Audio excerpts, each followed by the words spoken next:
And good morning, everybody. Welcome to Pumps and Politics, where we talk about the big headlines and the latest happening in the political world. We're always discussing some big stuff going on, but we haven't been with you in a while. We're so excited to be back with you. A lot has happened in the headlines. A lot is coming up, and of course, we're going to discuss all of that.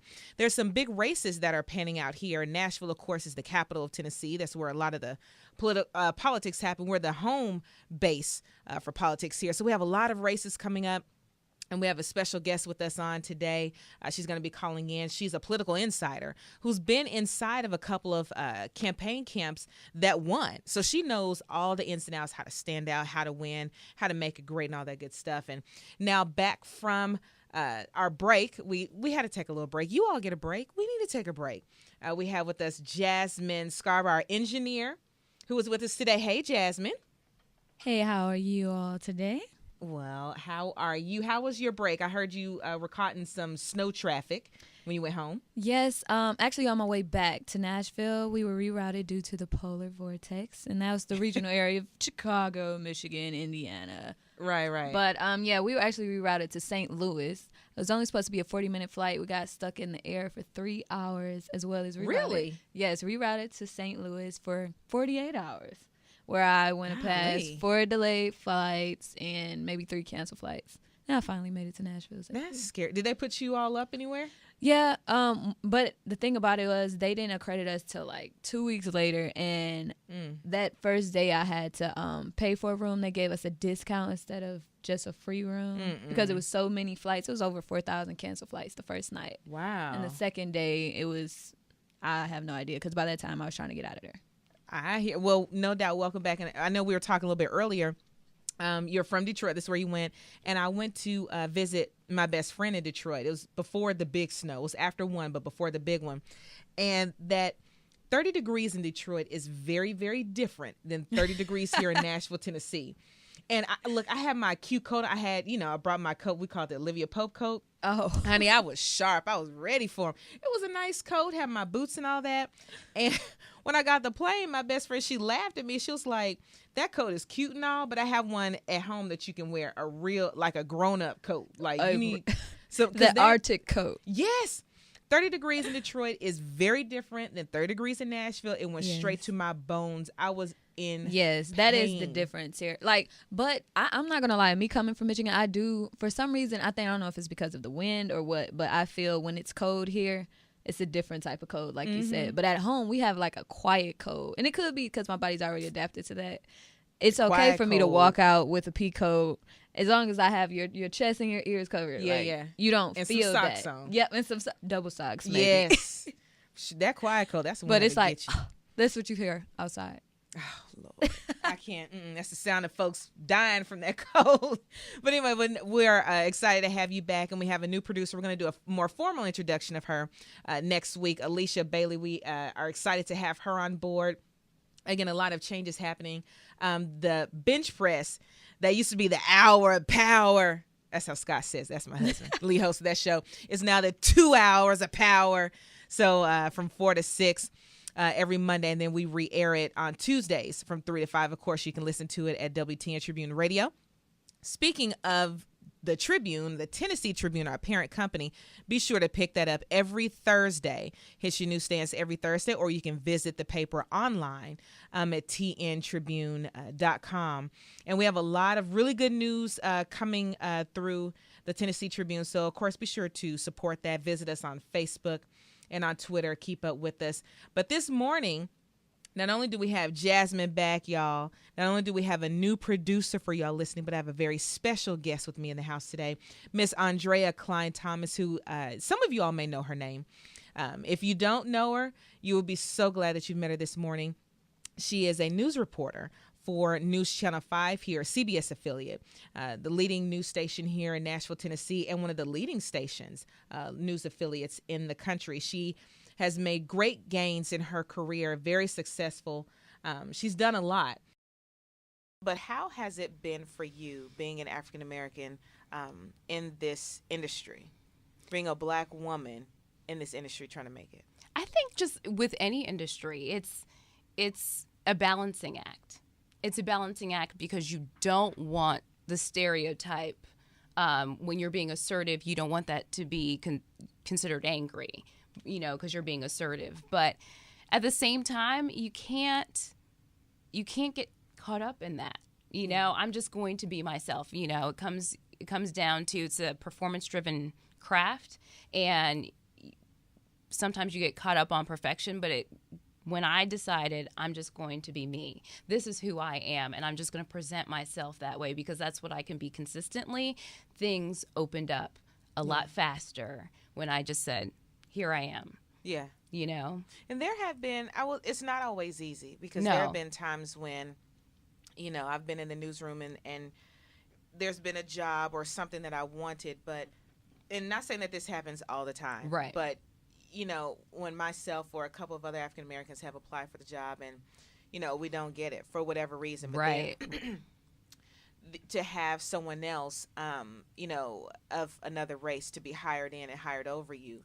But then the ultimate insult is they want you to train them. Right. And it's right. like, well, if I could do it, then you should have just hired me to do it. Right. Thank you. Right. But he or she can learn on their own. Right, right, right. But yeah, it's part of the job. We do what we got to do. And there's so much support. There's a support system that we create in every newsroom. You've got your go-to people when times get tough who understand, because not everybody understands that reality.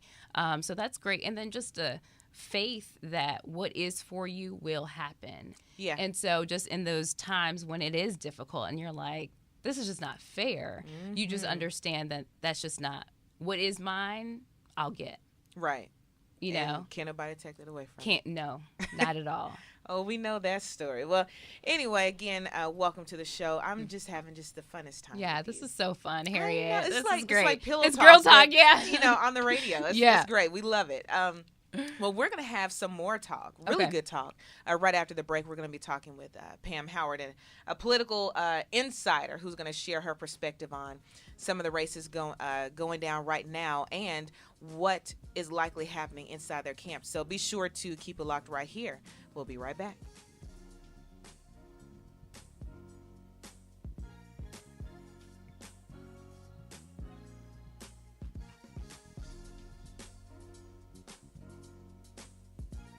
You're listening to Pumps and Politics with your hosts, Harriet Von Wallace, Lolita Tony, and Tammy Hine. This is Nnamdi Asomugha. I play football for the Philadelphia Eagles, but what I do off the field with United Way might be more important. I'm a volunteer tutor and mentor. Why? Because over 1 million kids a year drop out of school, and that's not okay. It takes 12 years to create a graduate, but it takes about the same time to create a dropout. And the difference between a child becoming one or the other could be me, or it could be you. Studies show that if we get to these kids earlier, their chances are better, and kids who read well by 3rd grade are more likely to graduate. So join me in United Way. Suit up and take the pledge. Become a volunteer reader, tutor, or mentor, because when a child succeeds, we all succeed. Give, advocate, volunteer, live united. Take the pledge at unitedway.org. Brought to you by United Way, the Ad Council, and the National Football League.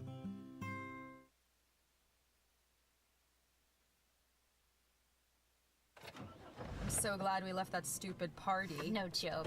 Hey baby, are you an overdue library book? Cause you got fine written all over you. Ugh, barf. What about that girl with the hoop earrings? Ridiculous. When she was dancing. Megan, look out! Look out!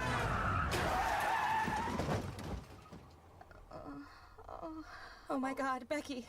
Becky, are you okay? My arm. I think it's broken. Can you bend it? It's already bent in the wrong direction. I can't believe this. I'm so sorry. I only had a few drinks. I was just buzzed. Really? Just buzzed? Yeah, I swear.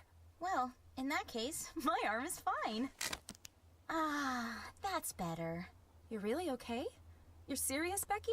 No, genius. I'm not serious. Ow! My arm, it hurts.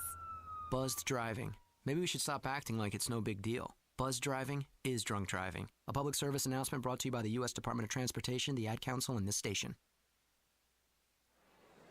Just now, another kid dropped out of school. There's one every 20 seconds. Over 200 kids an hour. That adds up to nearly 5,000 kids every school day. If we do nothing, 3.5 million kids won't receive a diploma over the next 4 years. But there is someone who can change that, and that someone is you. United Way knows that kids who have a caring adult in their life are more likely to make it. So make a pledge. Tutor a child who needs help. Mentor a kid who needs someone on their side. Volunteer to read to children. Because the path to success or failure starts long before graduation day. And the difference between a graduate and a dropout could be you. Take the pledge to volunteer now at unitedway.org. Brought to you by United Way and the Ad Council.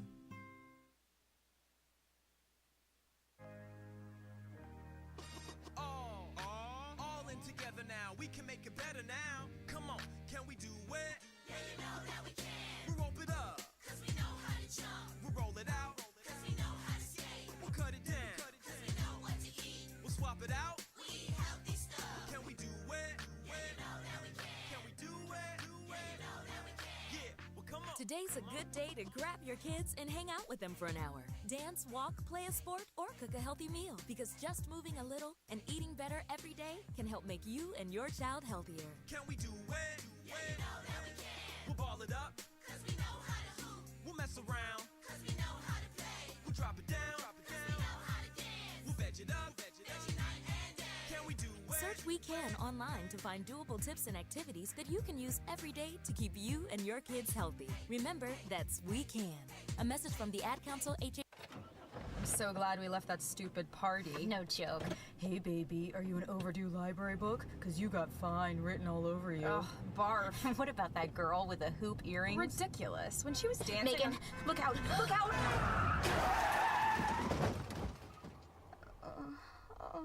Oh my god, Becky. Becky, are you okay? My arm. I think it's broken. Can you bend it? It's already bent. In the wrong direction. I can't believe this. I'm so sorry. I only had a few drinks. I was just buzzed. Really? Just buzzed? Yeah, I swear. Well, in that case, my arm is fine. Ah, that's better. You're really okay? You're serious, Becky? No, genius. I'm not serious. Ow! My arm, it hurts. Buzzed driving. Maybe we should stop acting like it's no big deal. Buzzed driving is drunk driving. A public service announcement brought to you by the U.S. Department of Transportation, the Ad Council, and this station. All right,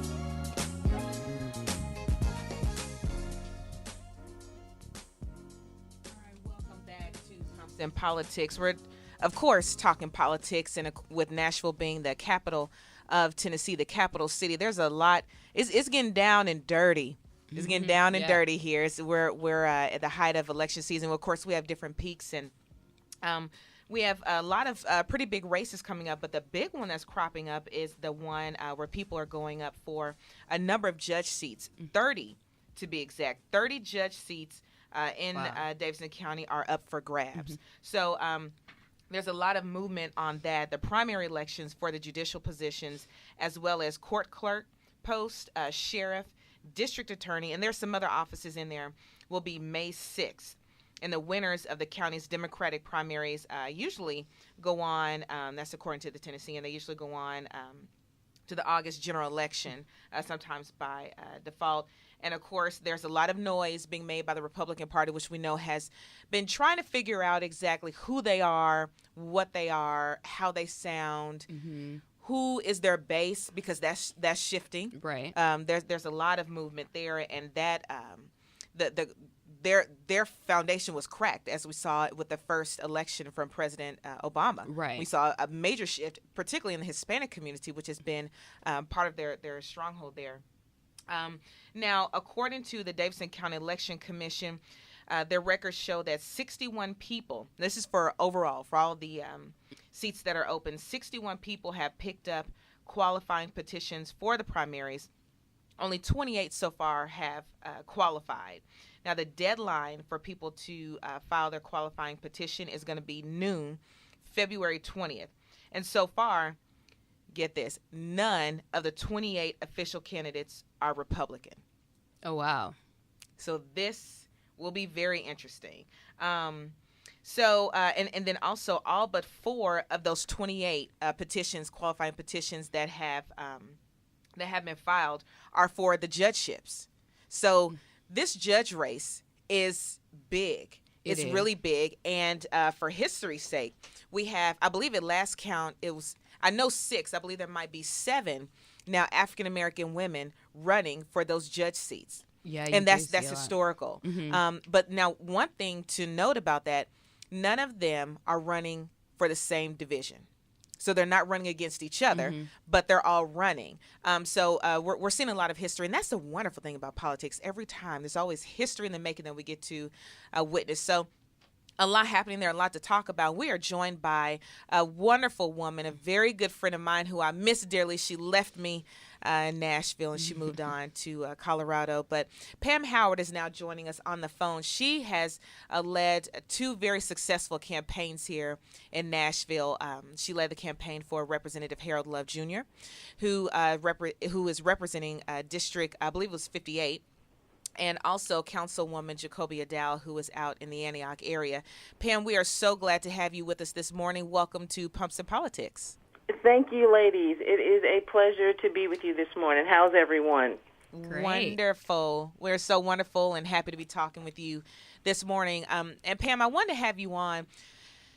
If you are in one of these campaigns, let's talk first from in regards to the African-American ladies who are running for these judgeships. And I was talking with 2 of them yesterday. I was at an event, and one of their challenges is people think that we're all running against each other.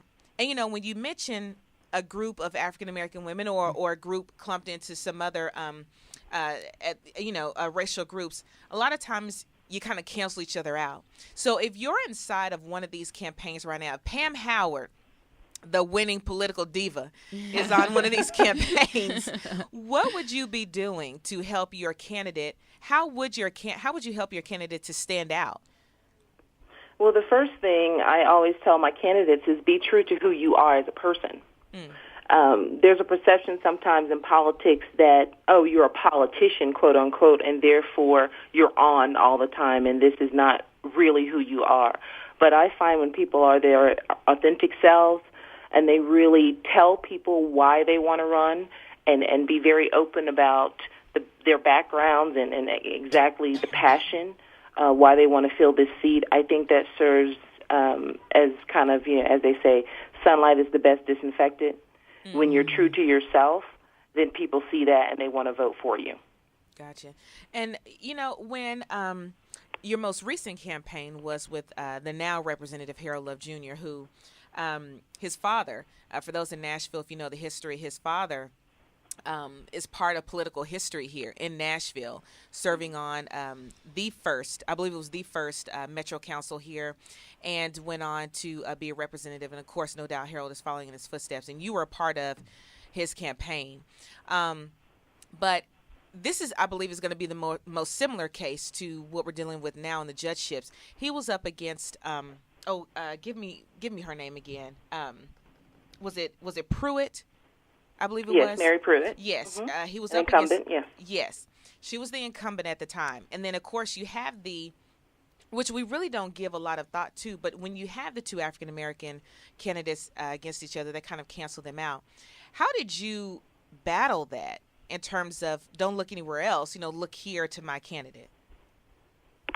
Well, simply pounding the pavement, really, really getting out there, community outreach, actually having the candidate talk to people that he would normally not speak to. And what I mean by that is not come in contact with on a regular basis.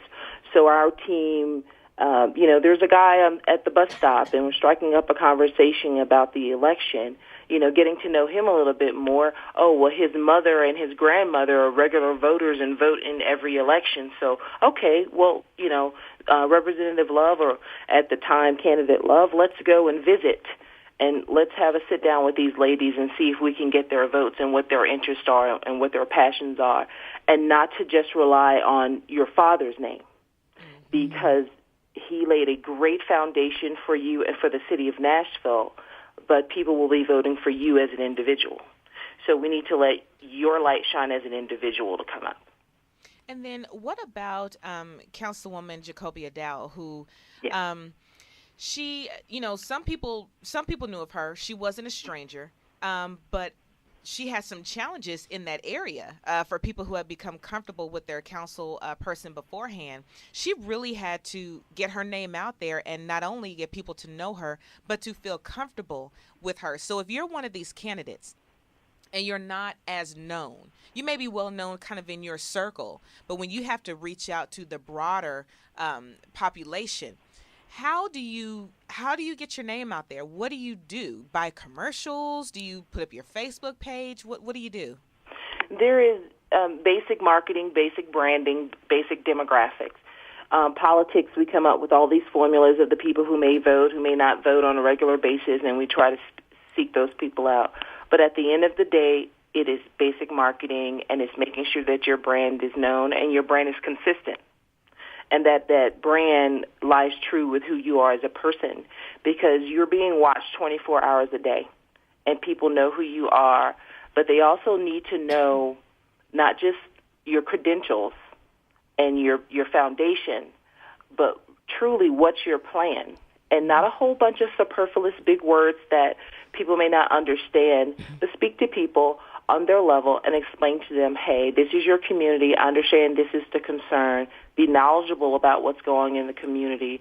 And then your brand will be, oh, he, she cares about what's going on here, and that person's going to have my back when it comes to election time. It's Andrea here. Are African-American voters here their main base, and are they engaged? Research shows in Nashville that there are a lot of African-American voters who do not vote every election. That's something that really, really needs to be focused on from any candidate, from any community leader, really, really educating our youth that it's extremely important that they must vote in local state races as well. I tell everyone all the time that the presidency is not the system. So if you have an issue with bad sentences, mistreatment or injustices, I always tell people that, they pull juries from the voter rolls, and if you don't vote, you don't get to be on a jury. So we have the power within our hands, and it's basically them seeing the fruits of the voting. They've seen that in 2009 and the recent presidential election as well. But we really need to drive that passion home that they had for President Obama into the local and state races as well. And, when it comes to judges and selecting judges, that's the area on the ballot that oftentimes people skip, or they're not doing their research on it. Can you touched on it a little bit. Can you elaborate a little bit more on why those positions are so important? I think that ties back into a mindset, and obviously this is a generalization, but a mindset that some African Americans may have that says, oh, our vote doesn't count, the system is against us, and therefore they automatically kind of look over judgeships because we're not going to have them anyway. The only African American judges are on TV, right? So basically, we need to really focus on that and help them realize that we have the power, and particularly in the city of Nashville, although the lines have been, as we say, gerrymandered or kind of really, really separated along political lines, there's still that possibility of flow over into the different districts that will really help us if we get out, get engaged, and vote every election. Pam Howard, the political insider, the campaign winning diva. We thank you so much for joining us this morning. And I'm not sure if you caught it, but I did go ahead and put you on blast about how you left me here in Nashville, and I'm hurt, and I'm missing you dearly. I'll one day get over it. You've been gone for almost a year they have now. elections up here, and the Udalls are working it up here near Colorado and Utah, and the snow's great, the powder's great on the mountains. So you guys come up and go skiing sometime with us. It's not Nashville. Now I will come and hit some slopes. Now Scott has never. Scott, for y'all listen, that's my husband. We have never. Neither one of us has ever been skiing, and I really, really, really want to go. So come on up anytime. All right, Pam. Well, we love you. We appreciate you. Thank you so much for sharing your insider tips with us this morning. You have a wonderful day. Thank you, ladies, for all you do. Harriet, you're wonderful, and thank you for making moves in Nashville. Keep it up. I'm just trying to be like you. Thank you very much. Good day, ladies. All right. Pam Howard there, and no doubt the judgeship, as we talk, Andre, about the African-American vote, the judge seats, the competition for those are going to be really critical, especially as it relates to the African-American population. When you look at the numbers related to crime, not saying that because just looking at a number does not tell you everything, but when you look at the number of African-Americans that are arrested and incarcerated, not saying that most African-Americans commit crime, but we are arrested. Okay, at disproportional rates. So we have to, as an African-American community, pick up that vote because those positions will be making a lot of determinations when it comes to the future of a lot of our African-American men and women. So something to think about and consider. Absolutely. Pam stressed it that, everything that happens that affects your everyday life is local. Right. It's local people those making decisions. Those are the most important elections that will directly impact your day-to-day. Day-to-day. That's the big word, day-to-day. So everyone, make sure you are registered to vote and make sure you remain in the know of everything going on so that you can have a voice and that you can be involved. And as a matter of fact, speaking of being involved, we want you to remain involved and engaged in our show. So stay tuned. We're about to take a little break. We'll be right back.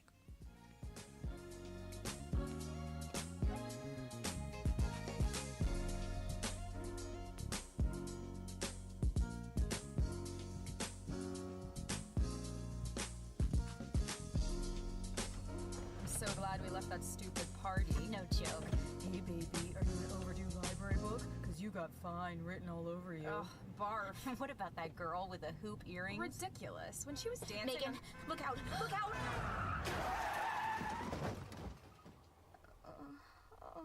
Oh my God, Becky. Becky, are you okay? My arm. I think it's broken. Can you bend it? It's already bent. In the wrong direction. I can't believe this. I'm so sorry. I only had a few drinks. I was just buzzed. Really? Just buzzed? Yeah, I swear. Well, in that case, my arm is fine. Ah, that's better. You're really okay? You're serious, Becky? No, genius. I'm not serious. Ow! My arm, it hurts. Buzzed driving. Maybe we should stop acting like it's no big deal. Buzzed driving is drunk driving. A public service announcement brought to you by the U.S. Department of Transportation, the Ad Council, and this station. You're listening to Pumps and Politics with your hosts, Harriet Von Wallace, Lolita Tony, and Tammy Hines. This is Nnamdi Asamoah. I play football for the Philadelphia Eagles, but what I do off the field with United Way might be more important. I'm a volunteer tutor and mentor. Why? Because over 1 million kids a year drop out of school, and that's not okay. It takes 12 years to create a graduate, but it takes about the same time to create a dropout. And the difference between a child becoming one or the other could be me, or it could be you. Studies show that if we get to these kids earlier, their chances are better, and kids who read well by 3rd grade are more likely to graduate. So join me in United Way. Suit up and take the pledge. Become a volunteer reader, tutor, or mentor, because when a child succeeds, we all succeed. Give, advocate, volunteer, live united. Take the pledge at unitedway.org. Brought to you by United Way, the Ad Council, and the National Football League. For real news, big headlines, and the latest in political talk, tune in every Monday for Pumps and Politics at 8 a.m. Central. All in together now. We can make it better now. Come on, can we do it? Yeah, you know that we can. We rope it up, cause we know how to jump. We roll it out, cause we know how to skate. We'll cut it down, cause we know what to eat. We'll swap it out, we eat healthy stuff. Can we do it? Yeah, you know that we can. Can we do it? Yeah, you know that we can. Yeah, well come on. Today's a good day to grab your kids and hang out with them for an hour. Dance, walk, play a sport, or cook a healthy meal. Because just moving a little and eating better every day can help make you and your child healthier. Can we do it? Yeah, you know that we can.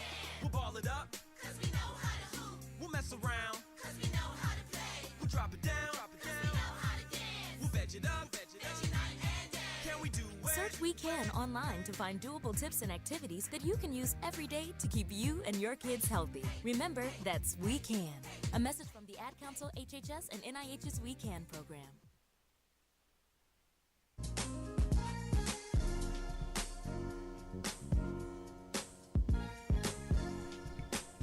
All right, everybody, welcome back to our final segment of Pumps and Politics. I'm hanging out with my awesome and wonderful co-host, Miss Andrea Klein-Thomas, who we've just been having a ball this morning. Great time. So fun. Yay. Well, of course, we're always trying to keep you in the know of what's going on. And this headline just came out that U.S. Representative Trey Radel, the Florida Republican, who pleaded guilty to cocaine possession last November, said to submit his letter of resignation from Congress today. We're getting that from, or CNN is getting that from a number of GOP House sources.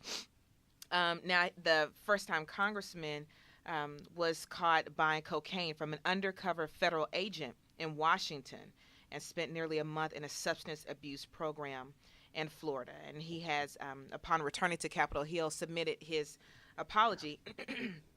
And, there's always something unfolding there. There's always some kind of scandal or whatever. Not the first time we've seen a politician in trouble for drug possession, cocaine possession or use. But politics, I tell you, is the best. It's the best soap opera out there. It is. The best. You can't write it. They need a reality show. Yeah, they do. Oh, that would be great. They do. But of course, just giving you the latest headlines. But we have another special guest with us, a lady who I know. She's just such a sweet lady, Miss Joyce Ball. She is a member in an organization that I am also in called LeJambs Incorporated, a group of fabulous ladies who are professional ladies who use what we have to give back to our community. And the first place where we deposit what we have is into young ladies, where we want to make sure that they have all the tools and resources and exposure that they need to be successful and productive women contributing to society. Again, we are joined now by Ms. Joyce Ball of LeJambs. Good morning, Joyce. How are you? Good morning, Joe. Harry, how are you? And good morning to everyone. Good morning. Thank you all for having me this morning. It's wonderful. Thank you so much. Thank you. Now, Joyce, I wanted you to come on because you are chairing a very big event for us. We do it every year, and it's so much fun. And we have the young girls to be a part of it, and we really put them on display, give them the spotlight, which they need and deserve. It's our annual literary luncheon. Share with our listeners what to expect and when it's going to be. Okay. As you said, Harry, it's a wonderful event. Our literary luncheon is our signature fundraiser, and this year it is on February the 15th. It is at the Hutton Hotel for the first time. That's at 1808 West End Avenue, and the reception starts at 10:30 till 11:30. Okay, and then the luncheon actually starts at 11:30. Okay. Mm-hmm. And basically, at the reception, we will have the three authors. We have three authors this year, three exciting authors, and they will be at the reception signing their books, okay? Mm-hmm. And those authors are Dr. Sabril Bennett. She's the author of Innovate, Lessons from the Underground Railroad. And we have Judge Helen Shores Lee. She's the author of Dynamite Hill. And we also have Dr. Daniel P. Black. He's the author of The Coming. So we're really excited about having them to speak this year. Yes, and we and Andrea and I both know Dr. Sabril Bennett very well. She's a longtime member of the National Association of Black Journalists, has done a lot for the organization and continues to do a lot for the media industry. She herself is very innovative, so no doubt she can speak to that. So I'm really looking forward to hearing from all of the authors.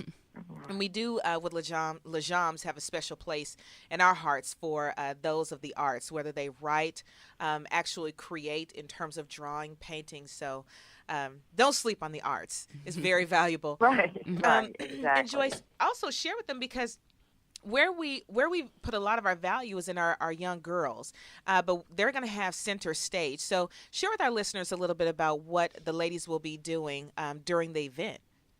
we were really excited, as you said, Harry, about, in the past, we've always had some form of entertainment, okay? This is Music City, so of course we have a lot of talented people in Music City. But this year, we're going to showcase our very own jewels, and they are the young girls that we work with. They will sing and dance, and we also have, I think, 3 playing the violin. So we discovered they're very talented young ladies. And as you said, we work very closely with these young ladies. We meet with them once a month, and we have sessions on education, economics, technology, healthcare, community service, etiquette. And so, again, they're special young ladies. And this year, we're really excited. 2 of the young ladies are seniors, and they are going to college. And so the money that we earn from the luncheon will go towards scholarships for these young ladies. Wow. So it's not going back in our pockets. It's not going into our general membership dues fund or nothing like that to pay for something. No. We're reinvesting this money. So you're not just buying a ticket, you're investing in someone's future.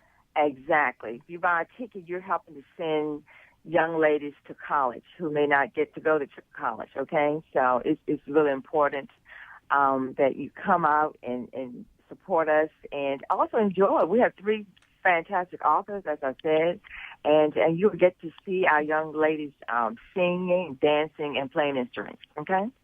All right, Joyce, and before we let you go, tell everyone where they can purchase tickets, besides getting some from me. And yes, I'm trying to sell my table, everybody. Give me a holler so I can finish selling off these tickets. But where else can where else can anyone get a ticket? Okay, if you want a ticket, you can get them at the Tennessee Tribune from Mrs. Rosetta Miller Perry, okay? And the Tennessee Tribune is at 1501 Jefferson Street, okay? And how much?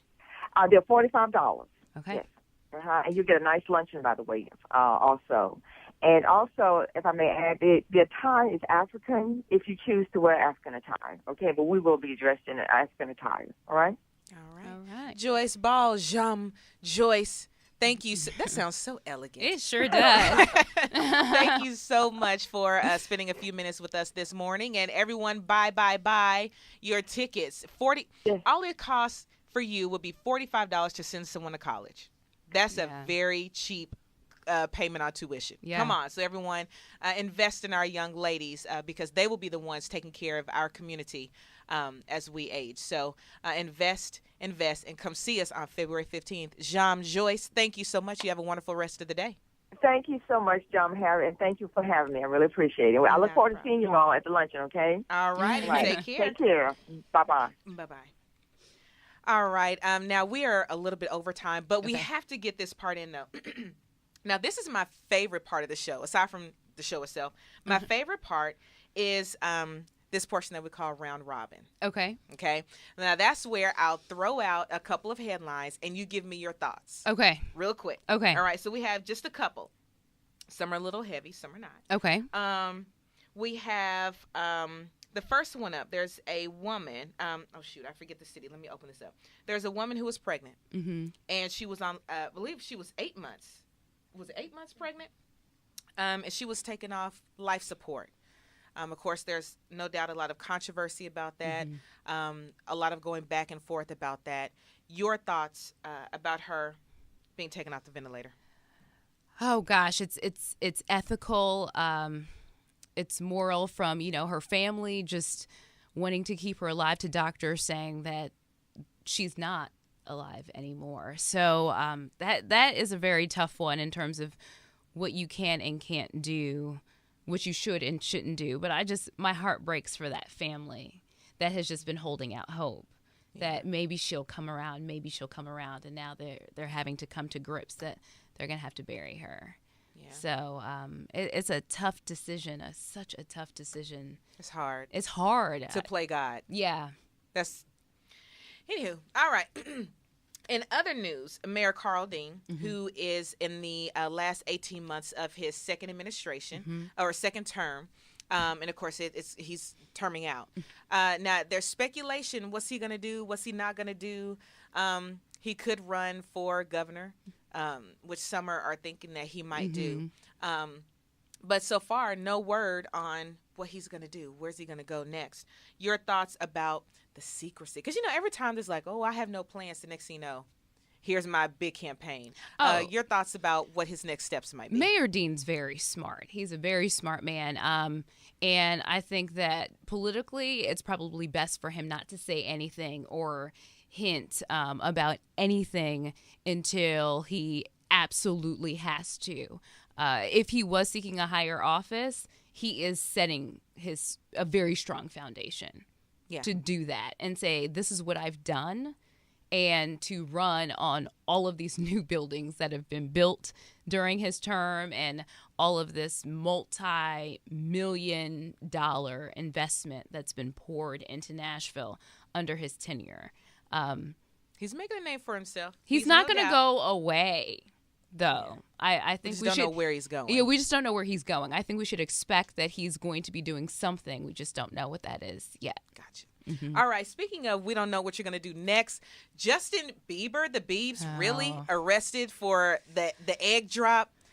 Like, have a seat, Justin. Have a seat. I mean, we've seen the story before, though. Yeah. Young teen gets discovered. They're wholesome, cute. They get a little bit older and it's rich. Rich, filthy rich, and can have anything they want, and then it's out of control. So I just hope he reins it in before he self-destructs. Gotcha. You don't want that. You don't want that story, because the story goes a lot further for a lot of people. I hope he just kind of gets this out of his system. And how it always happens, you see them starting to spiral out of control. The next thing you know, you hear the development like, oh, he's battled this for so long and all kind of family. So we'll just, our hearts and prayers go out to you. Last one. Okay. Speaking of a hot mess, and our hearts and prayers go out to you. Did you see the Real Housewives of Atlanta last night? I did not. Everybody was talking about it. I know. I was watching the Grammys. Fight heard around the world. Are you serious? Yeah. You got to check it out. I know. We're going to save it.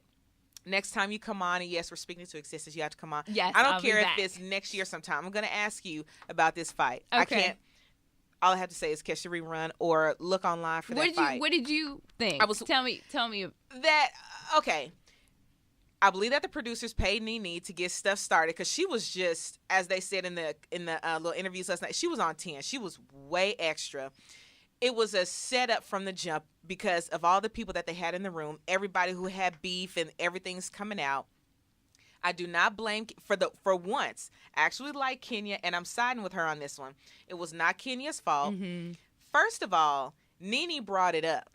She's the one who introduced it. And then a girl was talking smack. I can't remember her name. She was talking smack to Kenya. Kenya said, let me help. No, I'm not backpedaling. I'm front pedaling in your face, and I'm going to put it on blast. Mm-hmm. And then the guy grabbed her arm. Chris grabbed Kenya's arm. Uh-huh. And then the question is, what the heck was Apollo doing? Like, why was he even beefing? Was he taking up for Kenya? I don't know. Was he jealous because old boy was there with Kenya, who he really wants? I don't know. Yeah. I feel like I should shoot a commercial, like, for Bravo. Right. But anyway, make sure you check it out. I'm asking about it later. I need to. I definitely Andrea, need to. I had so much fun with you this morning. Thank you for having me, Harriet. This has been great. This has been really so much fun. You've got to come back. We'll talk a little more. Yes. And hopefully you all enjoyed her as well, and I want to listen to her again. But keep it locked right here, you all. We have a lot coming up in these next shows. We're going to have a number of these candidates on. So if you want to get to know who's running for the judgeship or just the position in your area, be sure to tune in right here at WTN Tribune Radio and pick up your copy of the Tribune this Thursday. And tune in for the 2 hours of power, the bench press. You'll have so much fun listening. Take care, everybody. Bye.